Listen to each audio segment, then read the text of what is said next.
사회자가 목소리가 안 좋아서 그런가 생기가 없는 것 같죠? 프로그램에 생기가 없는 것 같습니다. 예, 죄송합니다. 더 이렇게 좀 밝게 해야 되는데 지나치게 압도적이네요. 도대체 저는 잘 모르겠지만 영화학과에서 아이다운 하죠. 예, 오늘 하면 아시죠? 그렇습니다. 예, 영화학과가 좀 고생해서 추진하시는데 설명 말씀 하시느라고 고생하셨습니다. 일본학교에 관련돼서 전체의 돌봄에 대한 이야기 들었고 일본학교 정책에 대한 대략적인 이야기 들었습니다. 이 다음부터는 일본학교와 관련된 학교 구성원들의 이야기를 듣는 시간을 갖도록 하겠습니다. 목포 계양초등학교 신윤영 선생님, 초등학교 선생님을 모시고 초등학생들이 교사들이 바라는 일본 정치에 대한 의견을 듣는 시간을 갖도록 하겠습니다. 조금 생기 있게 박수로 해주십시오.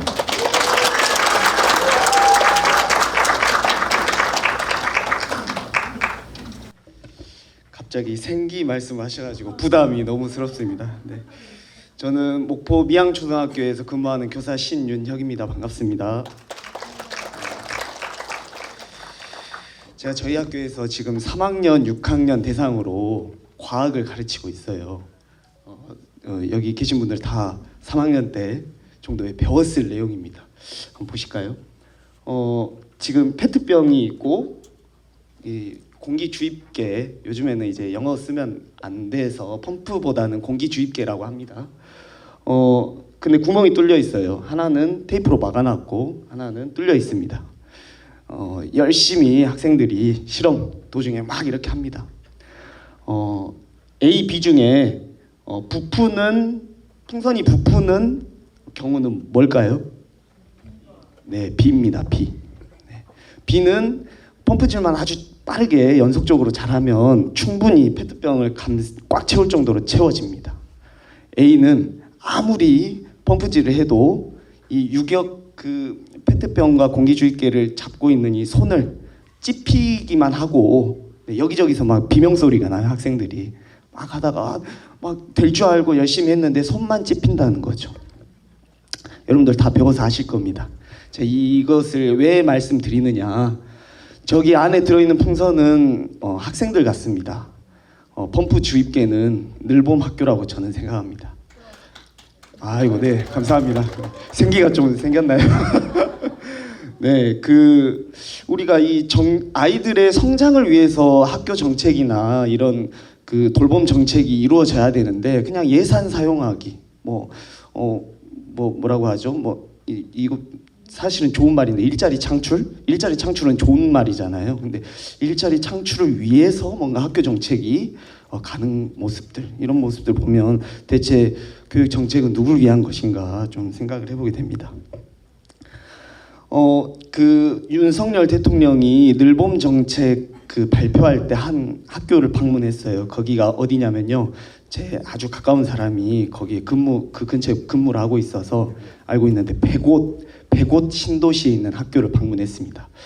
백옷 신도시에 있는 학교는 학급당 아파트가 계속 올라가니까 전학생이 계속 들어와요. 그래서 학급당 학생 수가 막 30명이 넘어가고 당연히 맞벌이 부부 돌봄 신청을 해도 안 되는 경우가 많습니다. 그리고 백옷 신도시에 사는 사람들이 거의 서울로 출퇴근을 합니다. 그러면 차로 한 2시간 정도 걸려요. 6시에 퇴근한다 쳐도 집에 도착하면 8시가 되는 거죠. 그 시간에 돌봄의 공백이 있다. 그래서 늘봄 학교를 발표를 합니다. 그런데 제가 질문하고 싶은 것은 전남에 거주하는 부모님 중에서 1시간 이상 출퇴근하시는 분이 계신가? 1시간 정도는 걸릴 수 있죠. 저는 그것이 지금 현재도 하고 있는 저녁 돌봄이 해결해 주고 있다고 생각합니다. 지금 저희 학교, 제가 근무하는 학교도 7시까지 신청한 학생이 있습니다. 2명 있거든요. 두 명 있는데 그분들은 이제 할 수 있다고 생각합니다. 6시에 퇴근하고 칼퇴근 하더라도 그 7시까지는 아이가 혼자 있을 수 있으니까요. 근데 8시까지는 서울 중심의 정책을 여기에다가 그냥 끼워 맞추려고 하는 것이다 라는 저 나름의 해석을 좀 하고 있습니다. 네, 생기는 충분히 드렸을 것 같고 이제 좀 이 자료집 중심으로 제가 이것도 좀 용들여서 썼거든요. 공들여 썼거든요. 그냥 한번 보겠습니다.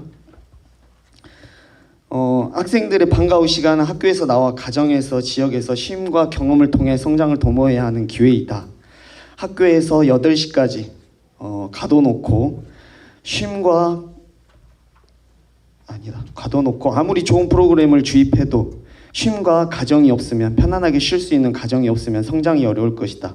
무자비한 펌프질에 페트병만 공기주입기와 떨어져 나가거나 두 개를 연결하는 손만 집히는 불상사가 생길 것이다.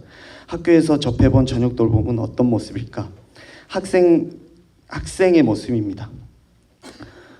제가 그 돌봄 교실에 한번 들어가 봤어요. 그 2명 학생이 실제 말하는 겁니다. 집에 가고 싶어요. 공부를 또 하면 힘들어요. 친구와 놀고 싶어요. 1, 2학년 학생들은 항상 즐겁습니다. 제가 주로 고학년 수업을 하다 보면 고학년은 좀 징그럽거든요. 근데 1, 2학년은 뭘 해도 귀여워요. 뭘 해도 즐겁습니다. 수업이 끝나면 우르르 돌봄 교실로 몰려갑니다. 돌봄 선생님과 인사하고 가방 옷 등을 정리하고 방과 후 수업을 갑니다.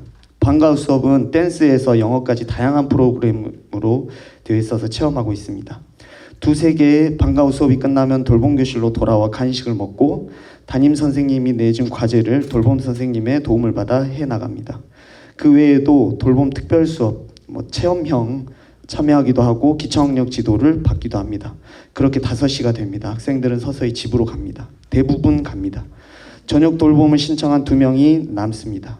집에 가는 친구들을 부러워하기도 하고 그만했던 친구가 없으니 외로움을 더 크게 느낍니다.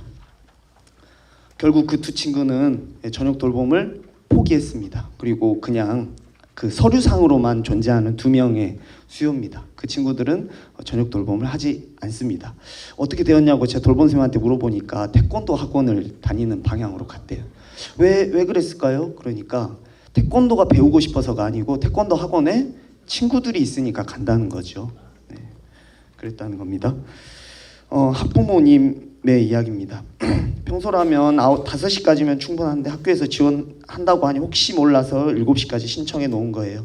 이분도 매일 7시까지 필요하지는 않았던 겁니다. 어쩌다가 좀 그 근무가 늘어질 때 그리고 출장이 좀 길어질 때 그때를 대비해서 신청을 해 놓으신 거죠. 매일 필요하진 않았던 겁니다. 그러면 그 선생님은 돌봄 선생님은 계속 대세해야 되는 겁니다. 그날 필요할지 안 필요할지 잘 모르는 상황에서요. 그때 따라서 읽겠습니다. 시군마다 차이는 있겠지만 우리 지역에 1시간 이상 장거리 출퇴근하는 맞벌이 부부는 많지 않다. 상시 저녁 돌봄이 필요한 인원이 적다는 이야기다. 단 저녁 모임이라든지 초과 야간 근무로 인한 비정기적 저녁 돌봄에 대한 수요는 있다. 이를 상시 학교 저녁 돌봄으로 공간과 인력을 대기토록 하면 경제적으로나 인력적으로 효율적이지 못하다. 우리 학교 수요도 한 달에 1-2번 이용이 전부다. 또한 학생들은 친구가 없어 늦게까지 학교에 남아있는 상황을 불안하게 생각한다. 또래 친구 한둘이라도 함께 있던지 아니면 공간적으로 편안한 곳인 자기 집에 있기를 원한다. 이는 학교 돌봄 시간을 늘리는 방법보다 지자체의 지원을 받아 지역 돌봄센터에 위탁하거나 이웃 동네 돌봄 체계를 갖추어야 할 것이다. 저녁 8시까지 매일 학교 돌봄을 가동하는 것은 대안이 전혀 아니다. 네, 그 다음 선생님들의 모습입니다. 아이들이 불쌍해요. 공기로 가득 채워진 페트병은 학생이기도 하지만 학교의 모습이기도 해요. 교육은 학교에서, 돌봄은 지자체에서. 수요가 한둘이라면 지역 밀착형 돌봄이 더 효율적이지 않을까요? 학교는 이미 교원 감축 정책으로 인해 과도한 업무와 정규 수업 시수, 바람잘 날 없는 학생 생활교육, 학교폭력 업무, 학부모 상담, 민원 처리, 개인정보 보호 강화로 인한 복잡해진 졸업앨범, 체험학습 절차, 방과 후 강사 계약 등으로 금방이라도 터질 듯한 압축 기체를 가득 머금은 페트병 상태이다. 이런 학교에서 아침, 저녁, 상시, 늘봄 학교를 더 넣겠다? 학교 현실을 안다면 도저히 할 수 없는 발상이다. 네, 학교는 지금 현재만으로도 지금 언제 아주 터질지 모르는 탄산음료병 같습니다. 근데 아까 그 전남 정책을 들어보니까 또 머리가 좀 하얘졌어요. 아이들을 늦게까지 데리고 있다는 게 늘봄 정책인 줄 알았더니 이것을 방과 후 프로그램 강화로 이렇게 우리는 이렇게 현장에 자리 잡을 수 있도록 하겠다는 말이 이게 뭐죠? 늘봄이 아니고 그냥 방과 후 강화 프로그램이라면 오히려 선명할 텐데 이게 무슨 말인지 좀 잘 모르겠습니다. 거기가 이제 약간 그런 내용입니다. 늘봄 프로그램 운영 방식 중 8시까지 돌봄이 아닌 방과 후 프로그램 지원 방식이 지금 전남에서 말하는 초일 에듀케어 미래형 프로그램, 전남 특성화 프로그램입니다. 이는 돌봄 전담사의 업무가 아닌 방과 후 프로그램 업무로 올 것입니다. 그러면 이게 교사 업무로 오겠다는 거죠. 방과 후 업무는 교사가 맡고 있습니다. 예산만 하는 지원은 교사의 업무 폭증으로 이어질 것입니다. 그리고 도시지역 학교의 공간적 제약이 남아 있습니다. 방과 후 수업 장소를 위해 대부분 교실이 풀로 돌아가고 있습니다. 저희 학교도 이제 수업이 끝나고 강당에서 내일 수업을 좀 준비해 볼까 하고 가면 강당에서 배드민턴 방과 후 지금 음악실로 가볼까? 거기는 방송 댄스 방과 후 갈 곳이 없습니다. 교실 말고는 갈 곳이 없어요. 그리고 어떤 교실은 지금 이제 좀 그런 문제가 많이 사라졌는데 학교마다 차이는 있겠지만 1, 2학년 담임 선생님들은 교실을 내어줘야 되는 그런 경우도 발생합니다. 지금 현재 학교의 그 원도심 학교나 이런 학교 제외하고는 거의 모든 교실이 풀로 돌아가고 있다고 보시면 됩니다. 그리고 3번 보면 이제 가장 큰 걱정은 교육 예산 축소이다. 한정된 교육 예산에서 돌봄 관련 지출을 늘린다면 정규 교육과정 관련 예산은 축소될 수밖에 없다. 이는 정규 교육과정 운영 부실, 공교육 부실로 이어질 것이다. 돌봄을 보장하기 위해 이제 전남 버전으로 한다면 방과 후 교육을 보장하기 위해 정규 교육과정을 축소할 만큼 미련한 선택은 없을 것이다. 따라서 예산도 지자체에서, 집행도 지자체에서 하는 것이 더 합당하다고 생각한다 라고 학교의 의견을 내보았습니다. 네, 감사합니다. 제가 한 말이 그냥 근거가 없다고 생각하실까봐 제가 전라남도 교육청 지금 현재 2학기 늘봄 현황 그 있거든요. 잠깐 보시면 여기 보시면 전혀 돌봄 수요가 없고요. 지금 목포에 지금 5개 학교 있는데 다 방과 후 학교를 지원하는 것일 뿐입니다. 그리고 이 지금 저녁 7시까지 하는 것은 이 5개 학교만 하는 게 아니고 지금 전남에 있는 모든 학교가 7시 저녁 돌봄이 가능한 상태입니다. 늘봄 학교라는 이름이 아니거든. 올해부터 전면 그렇게 됐다고. 여수도 마찬가지입니다. 다 그냥 방과 후 예산을 좀 넉넉하게 쓰기 위해서 이 사업을 시작하고 있다. 율산초는 좀 특별한 학교이긴 합니다. 율산초가 그 신대지구에 있는 그쪽이어서 약간 좀 다른 버전이 됩니다. 그리고 대부분의 학교가 다 방과 후 수업 그 예산을 좀 풍부하게 쓰는 방향으로 지금 하고 있습니다. 네. 마치겠습니다. 역시 좀 더 생기로워졌습니다. 더 생기로워진 거라고 예상을 하면서 다음 프로그램 패널을 모시겠습니다. 다음 하신 얘기는요. 돌봄 전담사 입장에서 늘봄학교에 대한 의견을 말씀해 주실 김세인 선생님께서 큰 박수로 모시겠습니다.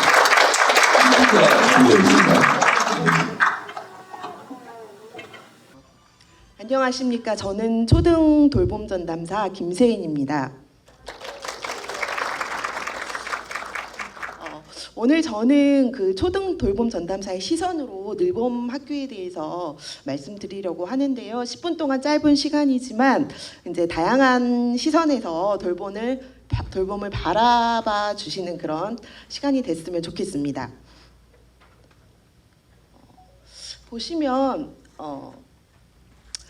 교육부가 2023년 1월 9일에 이제 늘봄 정책을 발표를 했습니다. 이제 처음에 돌봄은 온종일 엄마 돌봄을 시작으로 해서요. 이제 정권이나 하물며 교육감이 바뀌면서 까지 이렇게 다양한 돌봄의 형태가 나왔습니다. 여기 보시다시피 엄마 돌봄, 온종일 돌봄, 오후 돌봄, 저녁 돌봄, 이렇게 새싹 돌봄 등등 다양한 명칭에서 보시다시피 돌봄의 정책이 이렇게 요동쳐 왔다는 것을 알 수 있을 것입니다. 여기 더해서 이제 늘봄 정책까지 나왔는데요. 이제 교육부는 이제 국정과제로서 늘봄을 대대적으로 선전을 하면서요. 돌봄과 교육의 통합 서비스를 제공하겠다라고 그렇게 이야기를 했습니다. 그러면 예산은 어떻게 돼 있냐? 이제 기존 초등 돌봄 교실과 예산이 이원화돼서요. 전남에는 150억 2천만 원을 예산으로 세웠고요. 또한 방과후 학교도 기존의 방과후 학교와 이원화돼서 이렇게 진행이 됐습니다. 우수한 이제 프로그램을 제공한다는 그런 빌미로 이제 국가가 돌봄과 교육을 책임진다라는 국가 책임제의 말에 무색하게 이제 자본시장으로 떠넘겨지고 있는 민간이나 업체나 이렇게 떠넘겨지고 있는 실정입니다. 늘봄 방과후 학교 프로그램하고 초등 돌봄교실 특성화 프로그램의 단가 차이도 있습니다. 초등 프로그램 특성화 프로그램은 35,000원으로 이미 정해진 거고요. 이제 늘봄 방과후 프로그램은 4만 원, 5만 원, 6만 원 다양합니다. 이런 차이로 인해서 당연히 아이들에게 고스란히 차별로 돌아가고 있습니다. 당연히 이제 새로운 정책이 생기다 보니까 업무 폭탄은 당연한 결과고요. 그러면 우리 이제 늘봄의 현황이 어떻게 진행되고 있는지 한번 살펴보도록 하겠습니다. 이제 정부는 저출산에 대해서 2023년 무려 280조 원을 쏟아 넣었고요. 2023년 8월 17일 목요일에 교육부 보도자료에 따르면요. 2학기 늘봄학교 2배 이상을 늘린다고 했고요. 2025년에 전국 확산 시기를 1년 앞당긴다고 했습니다. 내년에 전국적으로 확산시킨다는 그런 말인데요. 이제 오른쪽에 이제 파란색 칸을 보시면 강성희 의원이 요구한 전남 늘봄학교 시범학교 운영 현황을 보시면 이렇게 초일 에듀케어 아침 돌봄, 저녁 돌봄, 일시 돌봄, 틈새 돌봄으로 진행되고 있는데요. 아침 돌봄에는 2023년 전남 늘봄 학교 운영 계획은 없었지만 한 학교가 운영되고 있는 실정이고요. 일시 돌봄은 이용자가 없습니다.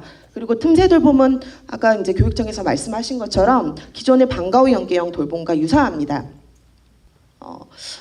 저는 초등 늘봄의 4가지 요건으로는 질, 양, 안전, 공간이라고 생각을 하는데요. 그러면 이제 늘봄함의 돌봄과 교육이 질적으로 어떻게 이루어지고 있는가라는 부분을 볼 때 오른쪽은 전남의 한 인력 공고입니다. 보시면 활동 시간은 9시부터 3시, 1시부터 5시까지 이제 인력을 2명을 모집을 하고 있는데요. 이제 내용은 간식을 배부하고 급식을 지도하고 숙제 지도하고 독서 지도, 놀이 체험 프로그램 운영 1시간 이상, 입퇴실 발열 체크, 학생 기가 지도까지 하고 있고, 그리고 선발 시 고려 사항은 경력자를 모집합니다. 그리고 하루 1시간 이상 아이들과 체험 프로그램 운영할 수 있는 사람, 오전 오후 상관없이 학교의 요구에 따라 유연하게 활동할 수 있는 사람을 뽑고 있습니다. 이런 분이 자원봉사자로 1시간에 10,000원으로 근무를 하고 있습니다. 이렇게 싼 가격에 기간제 교사, 자원봉사자, 위탁업체를 운영하다 보니까 당연히 이제 불안정하게 운영될 수밖에 없는 실정입니다. 불안정한 이제 늘봄 정책의 일반적인 시행으로 또 다른 이제 돌봄 사각지대를 만들고 있는데요. 늘봄은 이제 이런 돌봄의 사각지대를 없애기 위해서 나온 정책인데 도리어 사각지대를 만들고 있는 상황입니다. 예를 들면 아이들이 뭐 안전사고를 당하거나 긴급하게 뭐 부모와 연결해야 되는 부분이 있거나 그리고 뭐 싸우거나 아이들이 그럴 때 긴급한 조치가 필요하고 책임감을 가지고 해야 될 부분이 필요한데 이게 부족하다라는 말씀을 드립니다. 왜냐하면 이게 책임감이 이게 인성에 대한 책임감이 아니라 업무에 대한 책임감을 말씀드리는 겁니다. 기존에 이제 오후 돌봄 연장을 저녁 돌봄이라고 또 얘기를 했는데요. 늘봄의 저녁 돌봄으로 운영이 되고 있는 사실입니다. 그래서 이제 돌봄 전담사가 여기 표에 보시다시피 여기 저녁 돌봄 전담사가 운영을 하고 있습니다. 7시까지 운영을 하고 있는데요. 이제 석간식까지 제공을 하고 있습니다. 제공하고 지도하는 것까지. 이렇게 당연하게 초등 돌봄 전담사의 업무가 가중되어지는 부분이 있고요. 이제 공간 확보 문제도 해결하지 않고 이제 교육부가 대기 수요 제로를 만들라는 압박으로 인해서 전용 공간이 아닌 겸용 교실을 사용하고 있는 방과 후 연계형 돌봄 교실에 아이들을 밀어넣고 있는 상황입니다. 그러면 2023년 범정부 이제 돌봄 수요조사에서 이제 진짜 돌봄을 원하는 시간대가 무엇인지 조사를 했는데요. 이제 3시가 가장 많고 그 다음 4시, 5시 순이었습니다. 이제 7, 8시까지는 5%에 불과했습니다. 5%에 불과했는데요. 사실상 이제 다양한 이제 지방별로 이제 최선의 방법을 선택을 해서 늘봄의 다양한 형태가 나왔는데 신청의 학교가 많지가 않았습니다. 신청의 학교가 많지가 않아서 사실상 오후 돌봄이 아이들이 필요한데 그거는 확대가 되지 않고 이제 틈새 돌봄만 그리고 이제 신청한 학교 위주로 가다 보니까 정작 필요한 아이들은 이제 돌봄을 받고 있지 못하는 상황이죠. 돌봄의 이제 정의에 대해서 한번 살펴보고자 하는데요. 돌봄을 받는 사람의 인간 역량을 개발시키는 대면 서비스를 제공하는 직업 영역이라고 정의돼 있고 이제 북유럽 국가에서는 돌봄이 예전에 우리가 엄마 역할, 대리의 역할이 아니라 전문성을 지닌 이제 교육과 비슷한 자격과 이제 전문성을 가진다라고 이야기하고 있습니다. 그러면 돌봄의 가치에 대한 대국민은 어떻게 인식하고 있는지 한번 살펴보면 사람을 돌보는 일이 경제를 성장시키는 것만큼이나 가치 있는 일이다. 그리고 돌봄은 지속 가능한 사회를 위해 필요하다. 앞으로 돌봄 문제가 점점 더 심각해질 것이다. 아동을 돌보는 일은 교육만큼이나 가치 있다. 라고 대답한 답이 90% 이상 상회했습니다. 하지만 이런 가치의 인식만큼 가치가 이렇게 원만한데 사회적인 지위는 이렇게 확 떨어집니다. 보시면 이렇게 형사가 그만 가치만큼 적절한 이제 지위를 부여받지 못하고 있다라는 말이죠. 코로나 이제 19 때 이제 가장 힘들었던 시기였잖아요. 그 초기 때 이제 누군가는 아이들을 돌봐야 했습니다. 이제 초등 돌봄 전담사가 그 역할을 감당했고 필수 노동자로 인정을 받았습니다. 그리고 이제 그 중요성이 부각이 됐고요. 하지만 이제 지금 코로나가 정리되는 시점에서 제가 묻고 싶은 거는 돌봄 노동자가 아직까지 필수 노동자인가라고 되묻고 싶습니다. 전일제로 이제 전남은요. 초등 돌봄 전담사가 다 전일제로 넘어갔어요. 2023년에. 그래서 11시부터 7시까지 근무를 하고 있는 상황이고 이제 모든 행정 업무를 돌봄에 관한 초등 돌봄에 관한 행정 업무를 돌봄 전담사가 도맡고 있습니다. 그리고 돌봄 담당 교사의 체계는 없어졌고요. 이제 방중에는 사실상 8시간 아이들을 돌봐야 합니다. 독박 육아가 아니라 독박 돌봄이라고 하지요. 근데 행정 시간이 확보되어 있지 않아서 8시간 아이를 온전히 돌보고 뭐 그 후에 행정 업무를 한다든지 이런 어려움이 있습니다. 그리고 겸용교실 사용하는 아까 선생님께서 말씀하신 것처럼 겸용교실을 사용하고 있는 돌봄교실도 상당히 많고요. 또 가장 중요한 것은 돌봄 인력의 질적 향상을 위한 교육, 연수받을 시간조차 없다라는 점입니다. 학교 현장에서는 돌봄 선생님의 돌봄 전담사의 부재가 상당히 크게 느낍니다. 그래서 대부분 이제 돌봄 전담사들은 오전에 연수를 받고 오후에 출근하는 형태, 아니면 이도 안 되면은 이제 연수 받는 것을 포기하는 선생님들이 많이 있습니다. 이러한 것은 이제 대체 인력의 부족과 이제 꼭 돌봄 선생님들이 뭐 교육이 필요해 이런 주변 분들의 이제 인식의 부족에서 기인한다라고 생각을 합니다. 그러면 향후 방향은 어떻게 진행이 돼야 될까? 2023년 범정부 온종일 돌봄 수요조사 자료에 따르면 학부모 12만 명을 조사를 했더니 49.5% 반이 거의 반이요 돌봄 이용을 희망한다고 했습니다. 특히 올해 입학생의 학부모 응답자 가운데 71.3% 초등학교 1학년 돌봄 수요가 큰 것으로 나타났고요. 희망하는 돌봄 기간으로는요 초등 돌봄 교실이 81.4%였습니다. 현장에서 다양한 돌봄의 문제가 있음에도 불구하고 희망하는 돌봄 기간으로 초등 돌봄 교실이 가장 높은 퍼센테이지를 차지한 이유는 안전이 보장된 학교 안에서 이제 돌봄을 할 수 있다라는 점과 돌봄 선생님, 초등 돌봄 전담사 선생님들의 책임감과 헌신에 기인한 결과라고 생각을 합니다.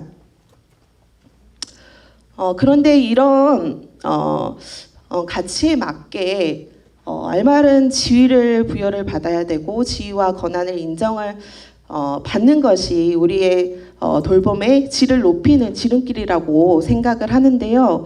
19년 동안 돌봄은 법적인 근거가 없었습니다. 지금도 없고요.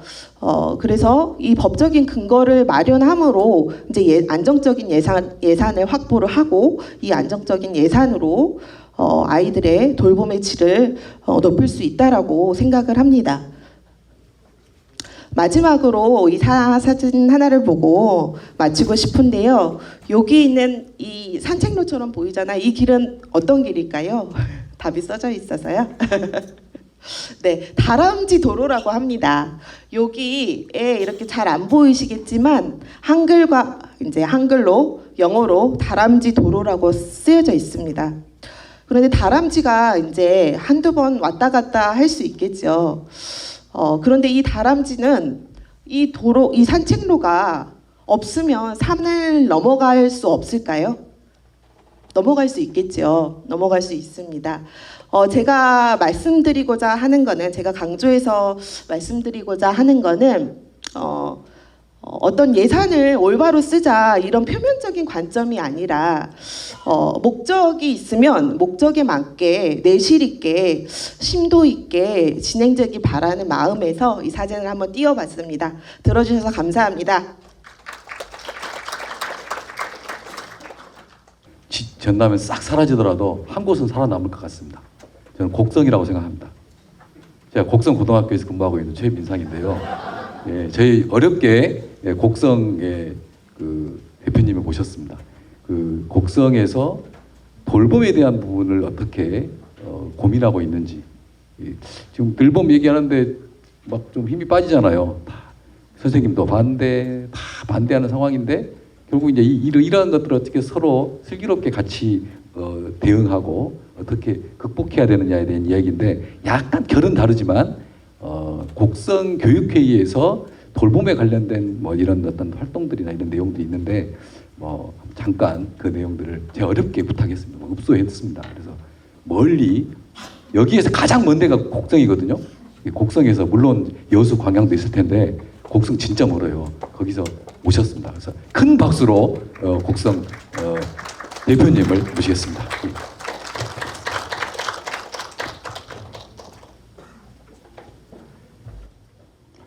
안녕하십니까. 저는 곡성에서 농사를 짓고 아이 셋을 학교에 보내고 있는 곡성교육회 집회위원장입니다. 대표가 아니고요.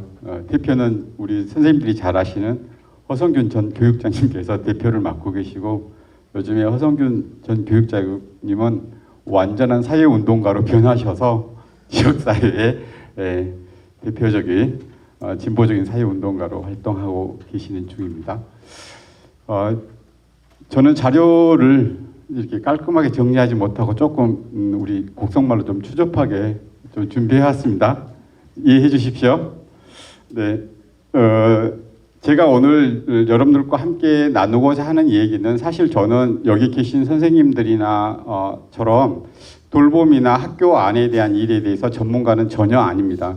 그냥 지역에서 농사 짓고 시민운동하는 그런 사람입니다. 근데 저희 곡성교육회의가 왜 이 문제를 하나의 핵심 의제로 다루고자 선택했느냐면요.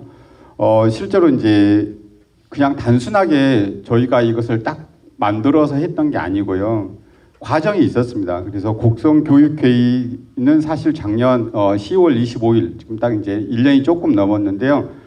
창립총회까지 무려 저희가 18번의 회의를 거치면서 우리가 도대체 이걸 만들어서 뭘 할 것인가, 그냥 뭐 지역에 있는 뭐 교육희망연대랄지 다양한 어떤 교육 시민단체처럼 우리가 운영하면은 우리가 뭐가 다른가, 진짜 우리의 교육 자치 문제를 우리가 어떻게 현실적으로 풀어낼 수 있는 조직을 만들 것인가에 대해서 18번의 회의를 거쳐서 사실 의제들을 총화해 내기 시작했어요. 그래서 드디어 1년의 준비 과정을 끝에 저희가 회원 140명, 저희 곡성 인구가 27,000명입니다. 회원 140명을 확보해서 저희가 출범을 했습니다. 그리고 나서 첫 번째로 했던 일이, 저희가 작년에 했는데 준비 모임 하는 중에서 작년에 저희가 6.1 지방선거 때 이 후보자들에게 곡성 교육 정책 어떤 것에 대해서 같이 협의해내자 우리가. 그래서 저희가 또 토론회, 곡성 토론회 잘합니다. 그래서 한 50명 학부모들 모셔서 같이 토론회를 거쳐서 선출직 후보자들에게 정책 협약서를 저희가 이렇게 같이 만들어서 그분들에게 서명을 다 받았습니다. 예, 그래서 그런 작업을 했고, 거기 의제 중에 하나가 돌봄이 들어가 있어요. 예, 그래서 저희가 이 사업을 의제로 잡은 겁니다. 그리고 이제 2023년 곡성교육회의 핵심 사업의 하나로 이제 이 의제를 선택했는데, 저희가 지금 현재 굉장히 독특한 것이 아니고 당연한 걸 저희는 하는데 다른 지역에서 거의 안 하고 있을 거예요. 이 TF, 지금 곡성형 성장 돌봄 구축 체계를 위한 정책 개발 TF를 저희가 운영하고 있는데요. 이 운영은 19분의 TF 위원님들로 구성되어 있습니다. 곡성군청, 곡성군 의회, 곡성군 교육지원청, 곡성군 미래교육재단, 청소년 기관, 지역의 지역아동센터, 학부모 대표, 학생, 사회 시민단체, 이렇게 해서 저희 그 곡성교육회의 시민단체가 이 주체들에게 다 제안을 했어요. 우리 이거 만들어서 우리 스스로 만들자. 우리가 만들어야지 우리 것이 된다. 남한테 맡기고 정부가 하라는 대로 했다가는 우리에게 미전과 비전이 없다. 라는 그런 생각하에 설득했어요. 무려 4개월 동안 설득했습니다. 그래서 다 합의를 이끌어냈어요. 근데 신기하게 교육지원청이 가장 늦게 결합을 하게 돼서 저희가 일찍 시작을 못했습니다. 그래서 이 TF를 만들어서 저희가 TF 활동을 하고 있는데, 이 TF 의제 중에 핵심 의제 중에 하나가 통합 돌봄 체계 구축입니다. 여기서 말하는 통합 돌봄, 제가 여기 책에 써놨는데요. 돌봄 자치를 하자라는 겁니다. 우리가. 사실 여기 이제 아까 발표하신 우리 학교 안에 돌봄 전담사 선생님들도 있는데, 제가 이 자리에 오려고 지역의 돌봄 전담사 선생님들도 만나 뵙고, 전담사 선생님들이 늘봄 학교에 대해서 어떻게 생각하고 돌봄에 대해서 여러분들의 생각은 어떤지 다 설문을 돌렸어요. 근데 설문에 답해주지 않았어요. 이유가 뭘까요? 선생님들 이유가 뭘 것 같아요?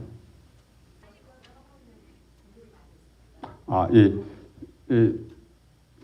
그건 알고 있어요. 그걸 알고 질문을 드렸는데 제가 지역에서 생각하는 돌봄 전담사 선생님들께 돌봄에 대한 이해를 묻는, 그 다음에 같이 지역이 함께 돌보는 돌봄 자치에 대한 문제 질문을 드렸어요. 근데 질문에가 돌봄 자치라는 표현이 들어가서 해줄 수가 없다고 했어요.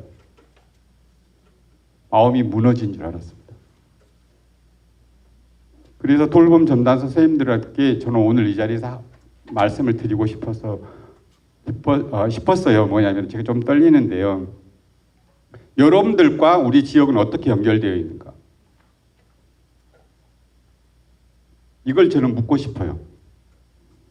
저희가 통합 돌봄에 대해서 많은 고민들을 지역에서 이렇게 해 나가고 있는데 가장 큰 벽이에요. 학교 안에 돌봄과 관련된 게 지역이 돌봄 문제를 스스로 해결해 보자라는 과제를 놓고 가장 큰 벽에 부딪힐 수 있다는 것을 알게 된 거예요. 그래서 돌봄을 우리가 혹여나 경제적인 측면으로 바라본다든가 내 일자리 측면으로 바라보기 시작하는 순간 아, 이거 무너질 수 있겠구나, 아무것도 할 수 없겠구나라는 것을 제가 직감했어요. 결국 아이를 중심에 놓고 아이의 성장 문제를 중심에 놓지 않고 지역이 함께 키운다라는 이 관점을 놓쳐버리는 순간 우리는 이 돌봄 문제는 그냥 각각이 하고 있는 일인 그 이상 이하도 아니다 라는 생각을 하게 된 겁니다. 근데 우리 곡성에 저희들이 이 문제를 중심 과제로 선택한 이유 중에 하나가 곡성에 5년 후에 곡성군 전체 입학생이 40명도 안 돼요. 자, 그럼 생각해 봅시다. 돌봄 선생님들이 그 자리에서 같이 계속 지속적인 근무를 할 수 있겠어요? 우리 같은 상황에 구례, 곡성, 담양 이런 상황에서. 그래서 같이 머리를 맞대고 이 다가올 미래에 대해, 이 위험한 미래에 대해서 우리가 스스로 브레이크를 만들고 우리가 우리 스스로 할 수 있는 방법을 찾아보자 라는 곳에 같이 나와달라고 하는데 이렇게 하는 거죠. 그러면 어떻게 하자고요? 지금 아까 앞에서 막 이렇게 설명하셨죠. 저 100% 공감해요. 제가 심지어 어떤 이야기도 했냐면요. 비정규직 하시는 선생님들이 투쟁에 동참해주고 서명해달라고 할 때 저는 했고 같이 아스파트에 앉아달라면 같이 앉아드렸어요. 근데 우리 다가올 미래에 대해서 함께 고민하고 함께 노력하자는데 그럼 여러 선생님들은 지역과 어떻게 연결되어 있는가? 이것부터 생각해보지 않는다라면 과연 돌봄 이야기를 우리가 잘하고 있다고 생각할 수 있을까요? 그리고 오늘 계속 이 얘기 하는데 돌봄의 출발은 어디예요? 가정이잖아요. 그것도 가정이에요. 근데 이야기 한 명도 하지 않는 거예요. 근데 비로소 돌봄 자치를 해야지만이 이 이야기가 시작이 되겠더라고요. 그래서 저희는 해보려고 하는 겁니다. 아무도 이 돌봄의 시작과 끝이 가정이고 돌봄 더 확장하면 돌봄의 시작과 끝은 마을이라는 사실을 아무도 이야기하지 않는 거예요. 그리고 내가 지금 힘들다. 이거 뭐니? 라고 하고 있는 거죠. 이건 우리 스스로가 자기 모순에 빠진다고 저는 생각을 하는 거예요. 정말 슬픈 현실인 거죠. 그래서 저희가 의제로 선택했어요. 해보려고. 왜? 곡성이 살아남으려고. 계속 이사 가겠대요. 어떻게 해야 됩니까? 근데 어느 날 누가 살러 왔는데 여기에 내 아이를 함께 돌봐줄 수 있는 그런 시스템이 없다라면은 어떻게 합니까? 이걸 지역사회에서 만들어야죠. 함께 만들어야죠. 이걸 하기 위해서 저희가 의제를 선택했던 거고요. 사실 저희 이제 곡성교육회의가 이 TF를 통해서 하고 싶은 의제가 4가지가 있는데요. 지역사회 아동 청소년 지역사회 교육 프로그램을 구축하는 겁니다. 우리 곡성은 아시는 것처럼 미래교육재단이라는 게 있어서 굉장히 좋은 성장 프로그램들이 많이 운영이 되고 있어요. 근데 솔직히 곡성이 기초학력 진단을 하면 곡성이 꼴등이에요. 물론 꼴등해도 상관없어요. 그런데 자꾸 이사 가겠대요. 학원도 없어지는 거예요. 없어요. 그래서 주말에 광주로 학원을 보내요. 그래서 이래서는 안 되겠다. 그래서 지역사회에다가 저희가 문해력, 수해력, 외국어 영역을 지역사회가 이제 책임지고 지속 가능하게 공적으로 운영해보자. 그래서 지금 강사 연수 과정을 지금 준비하고 있어요. 이미 이걸 해가지고요. 이것도 저희 시민단체가 주장해서 다 공론화 과정 토론에 거쳐서 여기까지 와 있어요. 그래서 미래교육재단이 앞으로 실행을 할 겁니다. 저희 그리고 청소년 지원 정책은 저희 군청에서 받아 안아서 군청 임무정책과가 주도해서 교육팀을 운영해서 이미 영역까지 같이 했어요. 어제 영역 발표했습니다. 이렇게 저희 같이 이 의제를 만들고 지금 의제를 세워서 하고 있습니다. 그 다음에 학교 간 공동교육과정. 저희 곡성에 8개 초등학교가 있는데 6개가 무려 소규모 학교입니다. 폐교 직전이에요. 그럼 또다시 폐교 압력이 놓입니다. 저희 곡성은 대규모 통폐합을 거쳤습니다. 그러면 어떻게 합니까? 이것도 준비를 해야죠. 그래서 학년간 공동교육 과정을 하려고 준비하고 있습니다. 그런데 다행스럽게 우리 곡성교육지원청에서 열심히 이걸 준비 같이 하자라고 받아 안아 갔습니다. 그래서 이걸 해보시기로 했고요. 그 다음에 이제 핵심적인 게 지금 뜨거운 감자 돌봄 교육입니다. 네. 근데 이것을 해보려고 합니다. 또 한마디 더 던져 말씀드릴게요. 저희가 곡성 교육회의에 각 지역의 교육회의들을 만들면서 각 단체 조직들이 들어왔습니다. 근데 비정규직 대표님도 들어와 계세요. 근데 어제 운영위원회 합니다. 대표님 꼭 나와주세요. 근데 우리한테 도움이 안 되는데요. 이게 현실이에요. 그래서 제가 물었어요. 학교와 선생님은 어떻게 연결되어 있냐고요. 그리고 지역과 어떻게 연결되어 있냐고. 이게 학교 정말 저는 한마디로 이렇게 생각해요. 지금 현재 이 돌봄 지금 이상한 아저씨가 하고 있는 이런 정책들을 보면은 비정상을 정상인 것처럼 보이게 하려고 부단히 예의를 쓰는 거예요. 사실은 그냥 가만히 냅둬도 잘하고 있는데 그런 과정들을 보면서 이거 꼭 해야 되겠구나라고 생각을 하는데 저희가 뭐 힘이 많이 붙이겠지만 일단 해보려고 합니다. 올려주실래요? 네, 저희가 지금 정리한 돌봄 자치를 해보자라는 뜻입니다. 그래서 그냥 사실 아이들이 마을이 함께 키우는 것이 곧 돌봄 자치라고 생각을 하거든요. 그런데 우리는 이런 표현들이 너무 낯설고 이렇게 느껴졌어요. 내 일자리를 빼앗지 않는가라는 생각. 곡성에서 최근 이런 조사를 해봤어요. 5년 후부터 우리 곡성의 아이 한 명당 이 아이들의 성장에 관계된 사람이 일일 평균 몇 명일 것 같습니까? 일일 평균은 6명이 넘어요. 6명의 어른이 있어요. 아이 한 명에. 이 상황인 거예요. 그래서 조금 오늘 저는 다른 입장에서 우리 속에 있는 것을 조금 아프게 이야기도 해보고요. 그 다음에 곡성의 현실을 가지고 고민을 하고 있는데 이제 저희들이 이 논의를 시작하는 출발선에 서 있습니다. 곡성이. 이 출발선에 서 있는데 과연 이 문제를 우리가 잘 해결할지 안 할지는 저도 잘 모르겠는데요.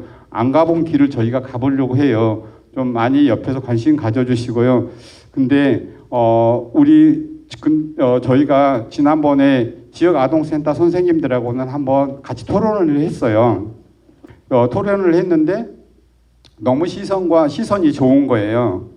그 시선들이 우리 지역 아이들을 잘 성장시키는데 얼마나 큰 힘이 될 것인가를 느꼈어요. 그리고 근데 또 아쉬움이 이거였어요. 그렇게 좋은 시선을 갖고 있는데 자기 속에 다 머물러 있는 거예요. 그러니까 우리 곡성에 아시잖아요. 다돌봄이 생겼어요. 다른 지역 아동센터들끼리 난리가 난 거예요. 이게 돌봄의 현실이에요. 근데 5년 후면 얼마나 저희가 더 심각하게 되겠어요? 그리고 어린이집 문 닫고 있죠. 지역아동센터도 최근에 저희 하나 문 닫았어요. 그러면 학교 안에 돌봄 선생님들은 그 자리에 그대로 계실까요? 그건 장담 못합니다. 그래서 왜 학교가 저는 돌봄을 해야 되는지 저는 잘 이해하고 있지 못합니다. 최초의 돌봄을 학교에 넣겠다고 했을 때 학부모였습니다. 저는 반대했어요. 이건 지역이 해야 되고 마을이 해야 될 일입니다 라고 생각을 했어요. 근데 했어요. 근데 이제 학교가 놓지 않으려고 그런 것 같아요. 제 느낌에. 놔야 돼요. 그래야지 진짜 마을이 살고 학교가 함께 삽니다. 이제 학교는 진짜 학교의 본연의 역할로 가야 될 때 우리는 와 있다. 이걸 우리가 관철해내지 않으면은 아이 성장을 학교 안에 가둬놓는 거라고 저는 생각해요. 네. 좀 아까 말씀드린 다른 시각, 다른 입장에서 또 시민운동하는 입장에서 이 이야기를 접근했는데요. 조금 불편한 이야기가 들리셨더라 이야기로 접근되게 말씀드렸다면 죄송하다는 말씀 드리고요. 그런데 우리 모두는 내가 지금 하는 역할이 나 혼자만의 역할, 내 직업에 국한된 역할이 아니라 모두와 연결돼 있고 이 연결된 것에서 이 연결이 잘 돼야지 그 힘이 날 거라고 생각하거든요. 그 힘으로 우리는 우리가 불합리하다고 생각하는 것을 고쳐 나가야 될 겁니다. 네, 마치겠습니다. 고맙습니다.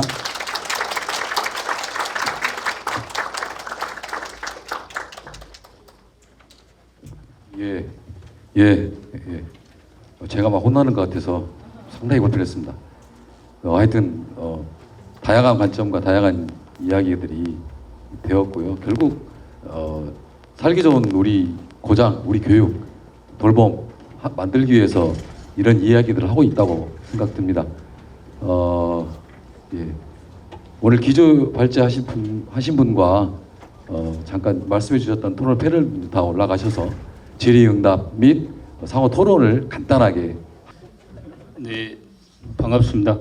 원래는 장관옥 전남교육연구소 이사장님이 사장을 맡게 되셨는데 아주 피치 못할 급한 사정 때문에 제가 대신 맡게 됐습니다. 오늘 총 5분으로부터 귀중한 말씀 많이 들었던 것 같습니다. 원래 시간으로 하면 지금 끝나야 될 시점이므로 빨리 짧게 진행을 하도록 하겠습니다. 그래도 또 아예 이 얘기를 안 하고 넘어가면 또 그것도 그렇기 때문에 약간 얘기는 한번 해보겠습니다. 앞선 이제 발제와 또 기조 강연에서 일단 우리가 합의된 것은 있는 것 같습니다.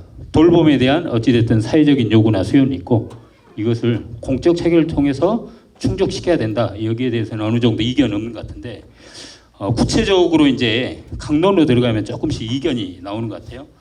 방금 우리 이현현 집행위원장님께서도 한 말씀 하셨는데요. 대략 돌봄의 주체 또 공간에 대해서 약간의 이견들이 있는 것 같습니다.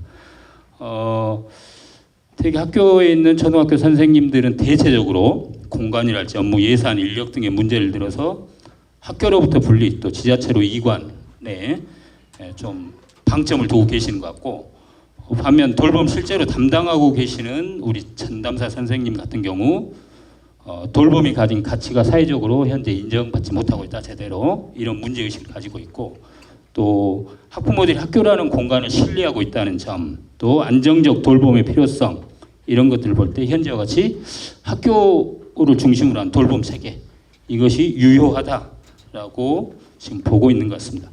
그래서 우선 이 학교 중심 돌봄 체계 또 학교와 독립된 돌봄 체계 구축 입장 한 두 가지로 크게 거칠게 나눠 볼 수 있을 것 같은데요. 여기에 대해서 각자 선생님들 하실 말씀 있으시면 어떻게 생각하시는지 한 말씀씩 해주시죠. 누구부터 한번 없으시면 안 하셔도 됩니다. 예. 네, 그 학교가 가장 안전하다는 이 믿음은 과연 맞는 것인가를 생각해 봐야 될 것 같습니다. 8시에 학교의 모습은 사실 안전하지 않거든요. 밤늦게 학교는 사실 그 공공장소다 보니까 여러 사람들이 왔다 갔다 하고 그게 통제가 잘 되지가 않습니다. 일례로 뭐 수업 시간에도 학부모인지 아니면 어떤 외부 무슨 이렇게 뭐죠? 이 물건을 가져다 주시는 분인지 알 수 없어서 그분이 범죄를 일으키기도 하고 그렇습니다. 밤에는 더더욱 그렇고요. 저에게 의견을 한번 주신 선생님인데 백야초등학교에서 근무하신 선생님은 거기 이제 섬 지역인데 학교가 너무 무섭다는 거예요. 교사도 무섭고 오히려 저는 그 자기의 주거와 가까운 동네 마을이 훨씬 더 안전함을 느끼고 또 그 동네 사람 사실 그 교직원이라는 게 물론 학생들과 가깝긴 하지만 그 동네 그 어떤 그 가족이나 마을 이웃만큼 가까운가? 교직원은 퇴근할 생각을 많이 하고 이제 그러지 않나. 그래서 장소적으로도 학교가 안전하다, 뭐 안전교육을 강조하는 곳이긴 해요. 학교는. 그리고 뭔가 사실 아이들은 그냥 놀고 싶은데 그냥 놀면 안 되는 곳이 또 학교이기도 합니다. 노는 거라고 표현하지만 뭔가 구조화된, 뭔가 안전이 아주 담보된 그런 정말 그 제한된 것을 이렇게 프로그램으로 이렇게 하는 곳이어서 아이들은 자유롭다, 즐겁다라는 느낌보다는 통제된 느낌을 더 많이 갖습니다. 그래서 결론적으로 말씀드리면 학교라는 공간보다는 마을과 지역, 이웃의 형태나 장소로 가는 것이 저는 더 좋은 방법이 아닌가라고 의견을 내봅니다.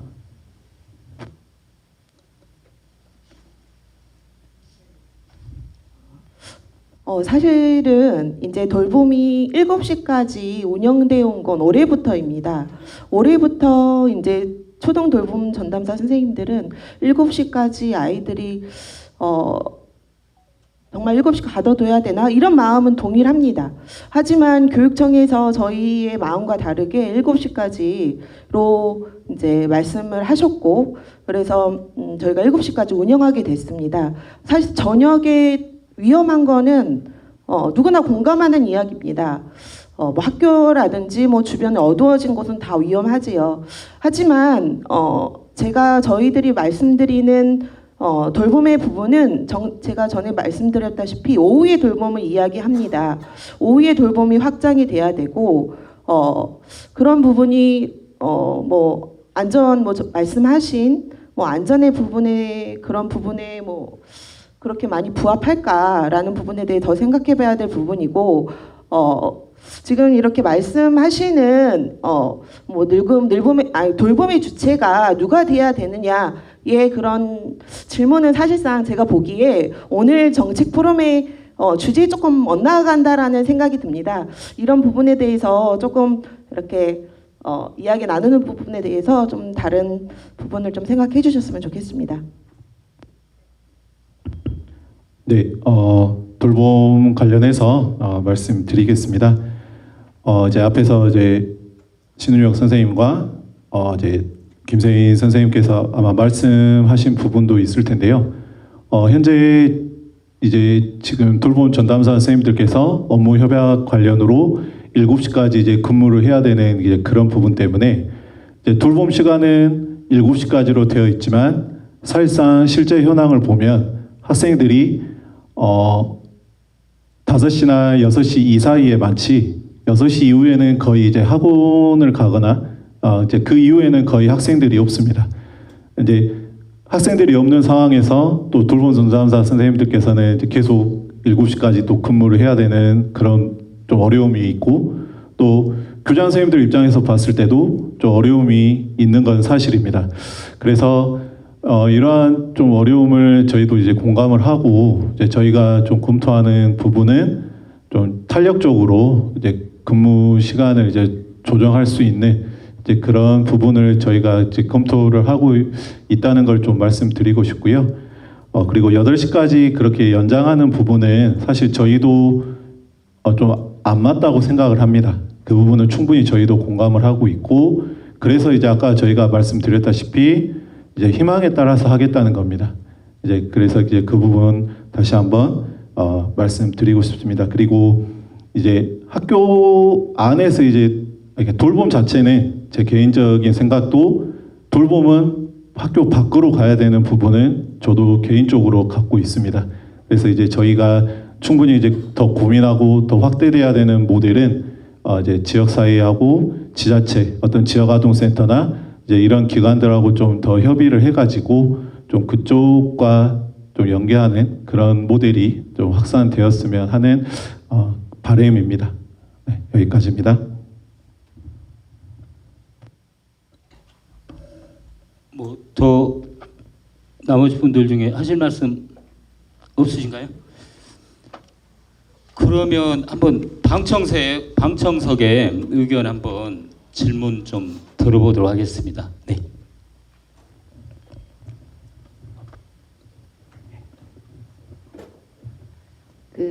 오늘 토론회 의미 있는 자리라 굉장히 관심 있게 지켜보고 있습니다. 사실 토론회에서 어떤 결론을 내리기는 어렵다고 생각합니다. 입장과 또 요구가 다르기 때문에 그것을 토론을 통해서 더 나은 방향으로 가기 위한 과정이라고 생각하는데요. 사실은 질문을 해야 되는데 한 가지 사실 좀 정정을 하고자 합니다. 사실 제가 지난주에 곡성의 돌봄 전담사 선생님으로부터 전화를 한 통 받았습니다. 아까 우리 발제해 주신 이원현 선생님의 설문 내용 때문에 아마 조금 궁금해서 저한테 전화 왔는데 사실 제가 그 설문 내용을 보지를 못하고 이런 질문이었습니다. 어떤 설문을 요청을 했는데 내용에 대한 충분한 취지나 이해를 못해서 설문에 대한 답을 못했다. 이거 해야 되는지 어째야 되는지 헷갈린다라고 질문을 했고 저는 좀 살펴보고 어떤 취지인지 설명을 의뢰하신 분들한테 좀 요청을 드리면 어쩌냐 정도 아주 기본적인 내용으로 통화를 끊었는데 아마도 아까 말씀하신 돌봄 자체에 대한 우리 선생님께서 의도한 방향에 대한 이해가 부족해서 그 설문지에 대한 아니면 설문에 대한 적극적인 입장이 아니지 않았나 싶어서 사실은 아쉽기는 하지만 이게 전체 650명 돌봄 전담사들의 같은 입장이거나 아니면 이 돌봄 자체에 대한 특별한 입장을 갖고 있지는 않다고 생각합니다. 무지하거나 아니면 거기에 대한 충분한 이해가 부족해서 그러지 않았나 싶고요. 또 하나는 또 아까 말씀하시다 보니까 곡성지회 우리 간부님의 교육회의 참여에 대한 입장을 말씀하셨는데 그 부분도 사실 이 토론회 장에서 제가 설명드릴 내용은 아니긴 하지만 교육회에 대한 학비노조의 입장은 명확하게 함께하는 것이고 나아가야 될 방향이라고 생각하는데 아마 개개인의 입장에 따라 적극성이나 그런 부분에 대해서는 좀 부족한 부분도 있고 거기에 대해서 좀 자발성이 긴 하기보다는 거의 뭐 그런 분위기에 하는 부분이 노동조합이 적극적으로 하라 해서 해왔던 게 사실 그런 부분도 있는 것이 사실입니다. 그래서 그것으로 인한 좀 우리 학비노조의 입장 또 교육회의를 바라보는 입장에 대해서 오해 없으셨으면 좋겠다는 말씀을 꼭 드리고 싶었습니다. 이상입니다.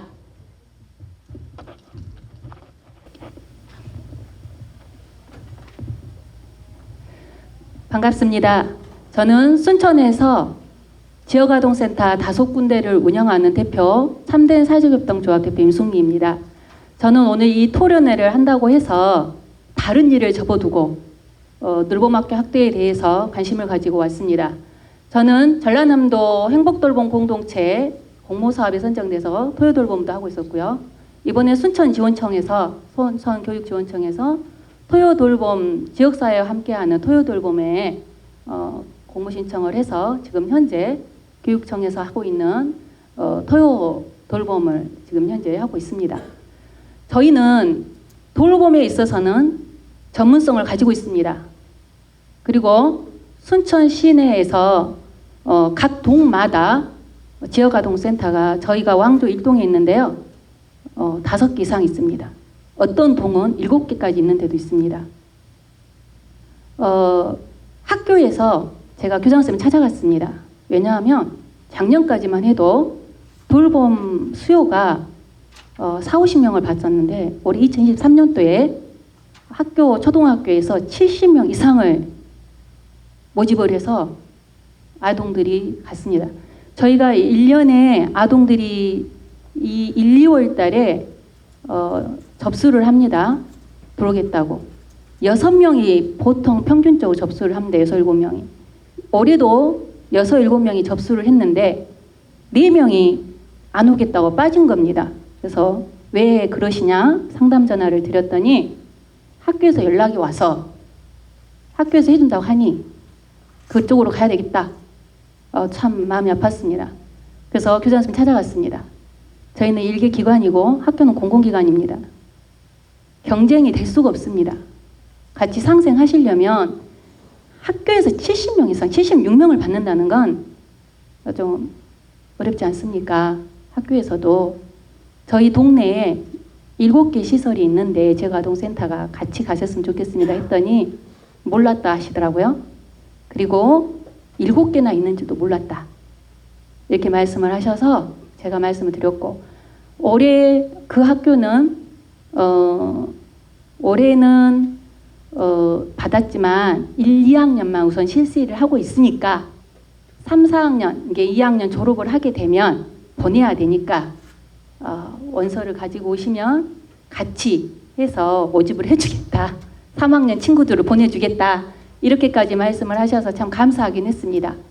그렇지만 저희 이번에 늘봄학교 오셔서 여기 선정을 하기 위해서 시설을 보러 많은 10몇 명이 오셨더라고요.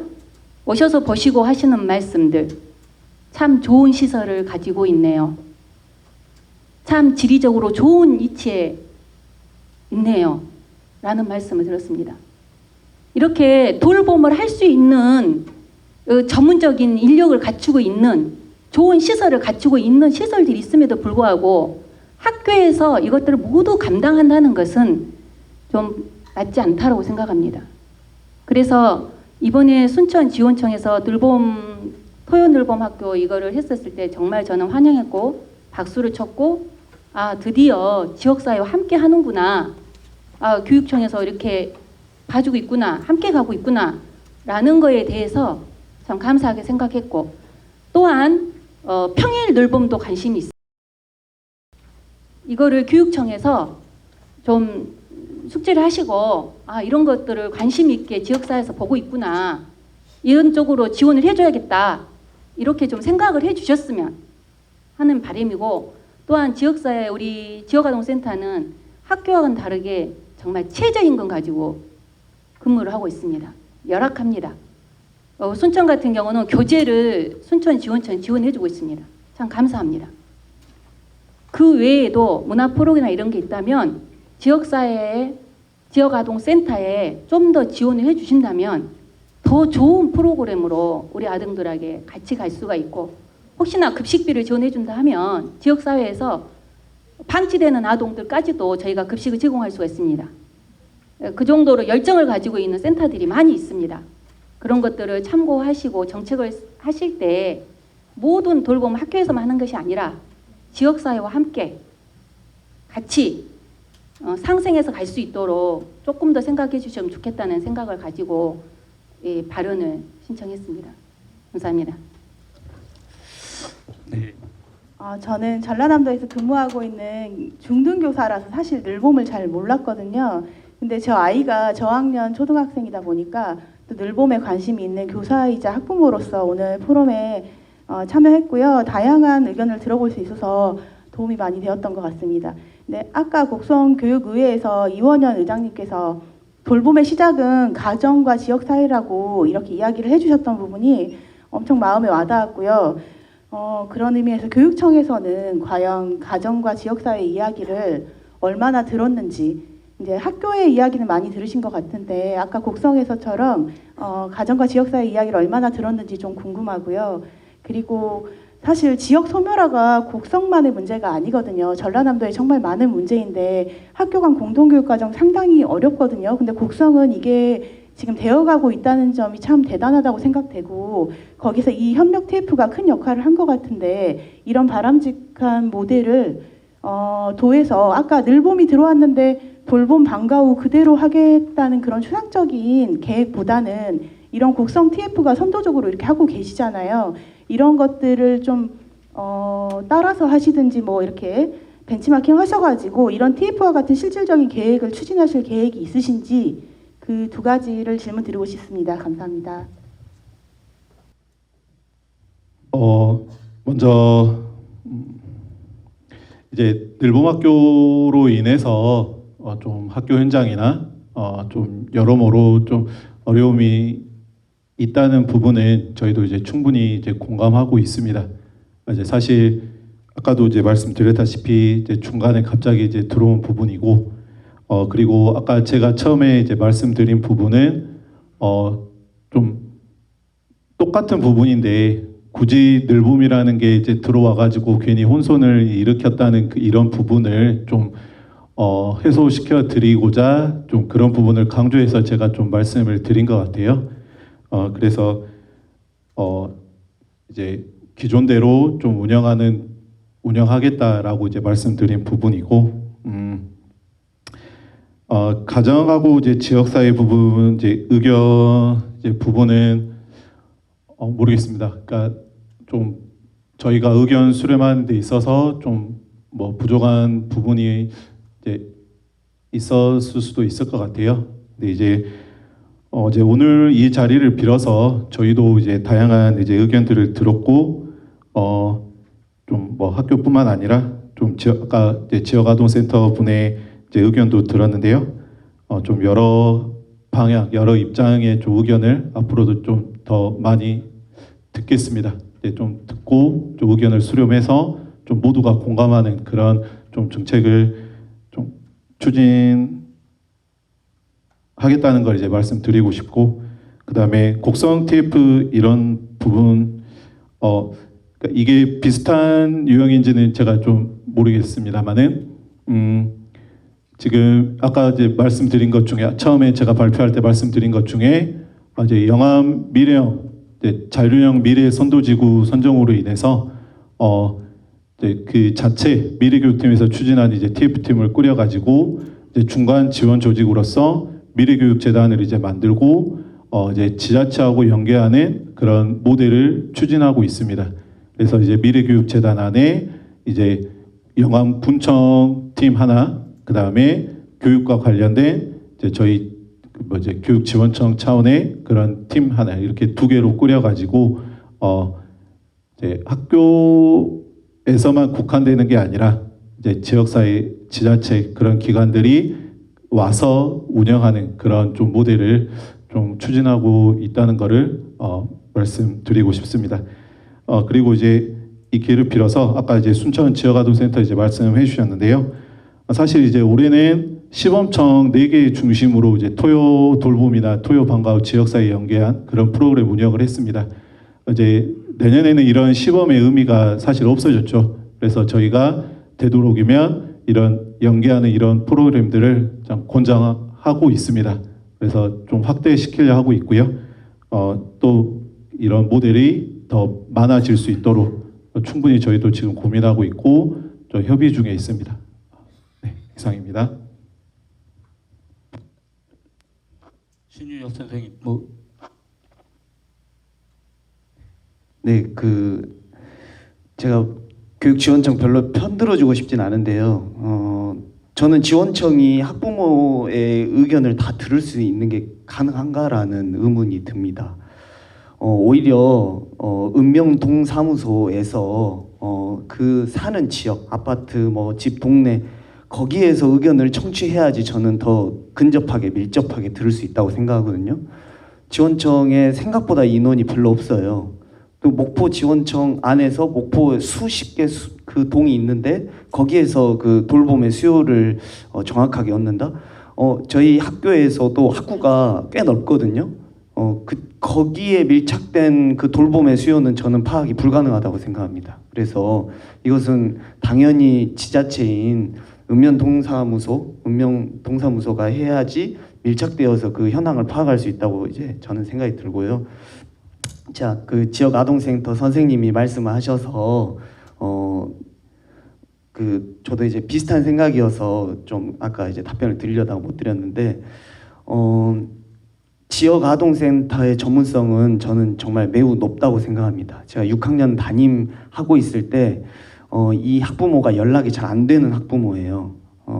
지역 센터로 그냥 아이를 거의 맡기다시피 하고 이제 뭐 직장 생활을 이제 하시는 분이었는데 학부모님하고 전화는 잘 안 됩니다. 근데 지역 아동센터 선생님은 그 아이를 아주 세세한 것까지 다 알고 계시더라고요.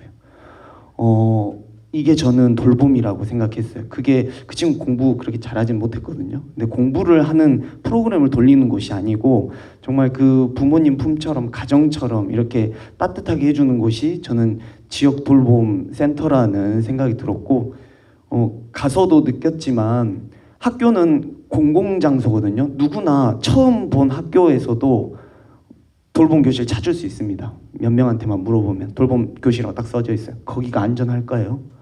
지역 아동센터는 여기가 가정집인지 뭔지 알 수 없어요. 그 친구가 거기에서 공부를 하고 있으면 오히려 저는 거기가 누구가 뭐 여기에 학생들이 있을 거라고 생각하지 못하는 공간에 그 정말 가정처럼 이렇게 따뜻하게 모여져 있는 모습이 있거든요. 우리는 좀 번지르르한 뭐 종합센터 뭐 건물 하나 지어놓고 우리 하고 있다 이런 거 보여주려고 하는 것 같은데 저는 오히려 밀착되게 동네 이웃 마을에 밀착되는 돌봄이 오히려 현실적이고 더 필요한 돌봄이 아닌가 그런 의견을 내봅니다. 이상입니다. 네, 짧게 한번 말씀해 주십시오. 네.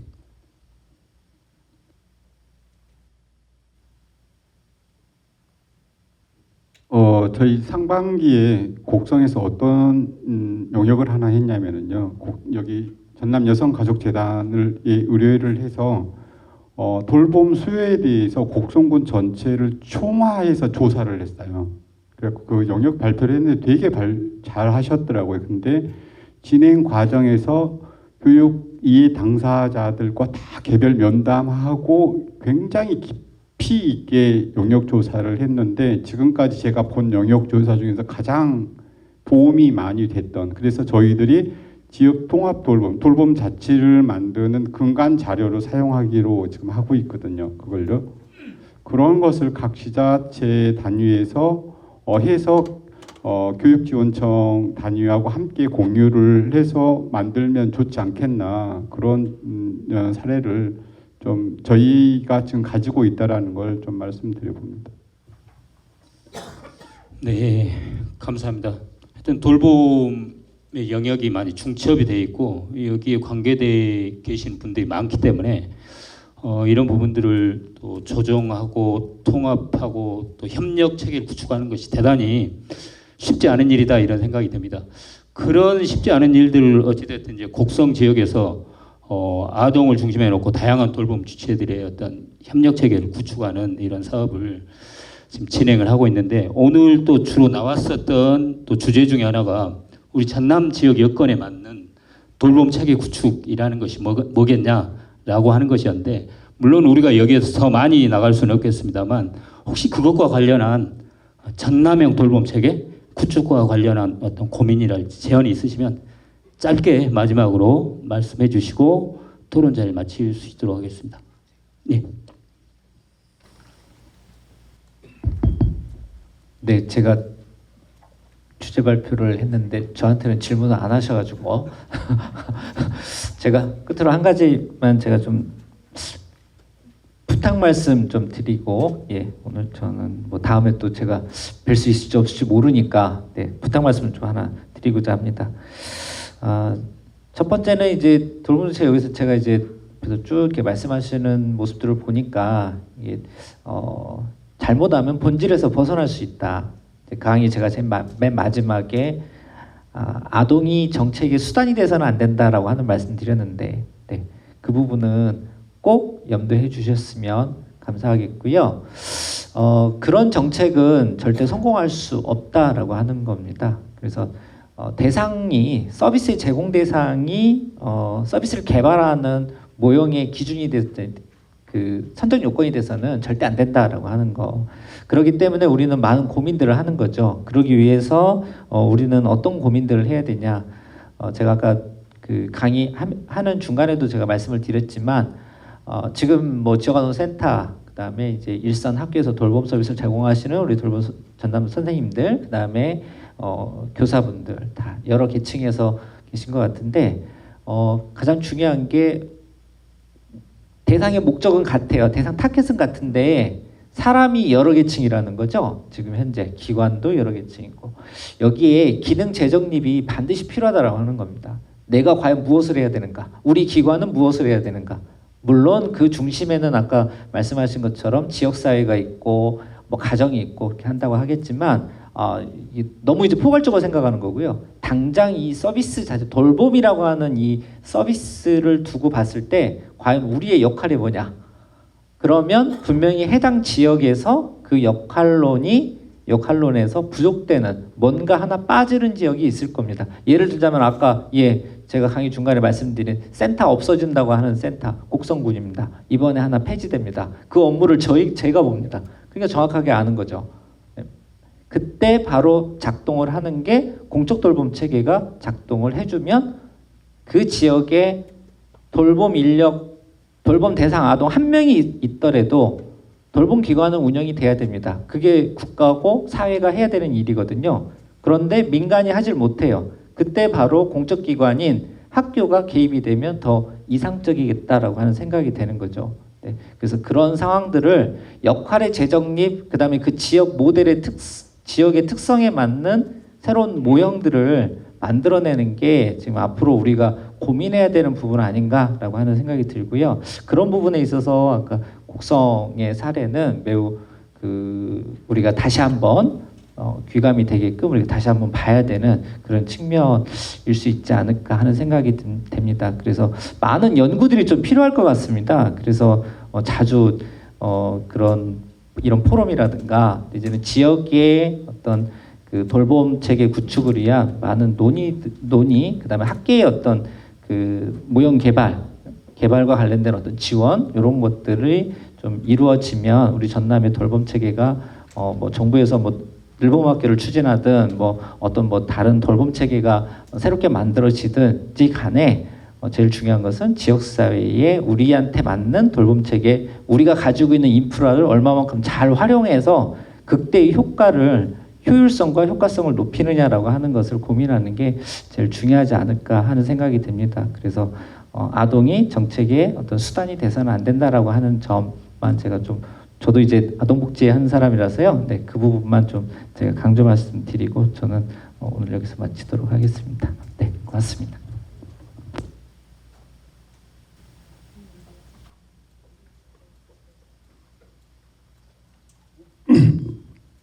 네, 뭐 제가 직접 이 일을 실무적으로 진행하고 있는 곡성 상황에서 조금 불편하게 말씀드린 점 다시 한번 좀 양해 말씀드리고요.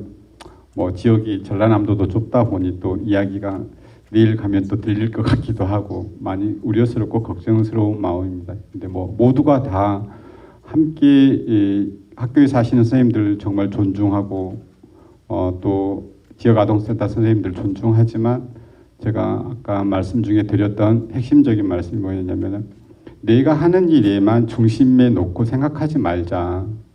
이게 세상은 이만큼 지금 변해 있고 이만큼 하는데 우리 혼자들의 각자의 위치에서 해결해야 될 그런 어려움들은 현실적이다. 그런데 우리가 서로를 연결하고 서로 힘을 합치면은 이걸 해결할 수 있는 우리들만의 이렇게 뭐 곡성의 모델이 있을 거고 순천의 모델이 있을 겁니다.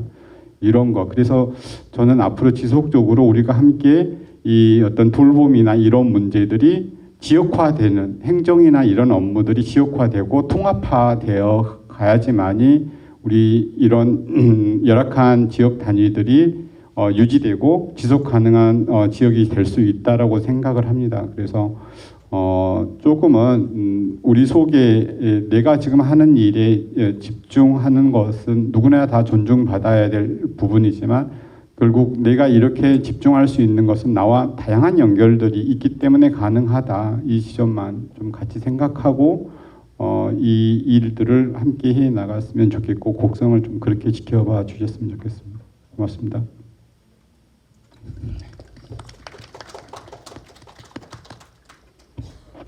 네, 더 하실 말씀 없으면 마칠 수 있도록 하겠습니다. 인구 절벽 파도가 돌봄이나 교육 영역에까지 쭉 몰아치고 있습니다. 어차피 사라질 건데 소멸될 건데 애써봐야 소용없다, 내버려 두자 이런 비관론, 절망도 많이 있는 것 같습니다. 그러나 어차피 뭐 죽는다고 해서 절망 속에서 우리가 이 순간을 살 필요는 없는 것이고 우리 지역이 늙고 병들더라도 어떻게 존엄하게 존재하다가 또 소멸할 것인가 매우 중요하다고 생각합니다. 내일 사라져도 우리는 한 그루 사과나무를 심는 것이고 그 중에 하나가 오늘 이렇게 전남 돌봄 체계를 고민하는 그런 구축을 고민하는 이유가 아닐까 생각됩니다. 오늘 참석해 주신 모든 분들께 감사드리고 못다 나눈 얘기는 전남 교육회의를 통해서도 전달해 주시면 저희가 더욱더 많은 고민하겠습니다. 다음 자리를 기약하면서 마치도록 하겠습니다. 감사합니다.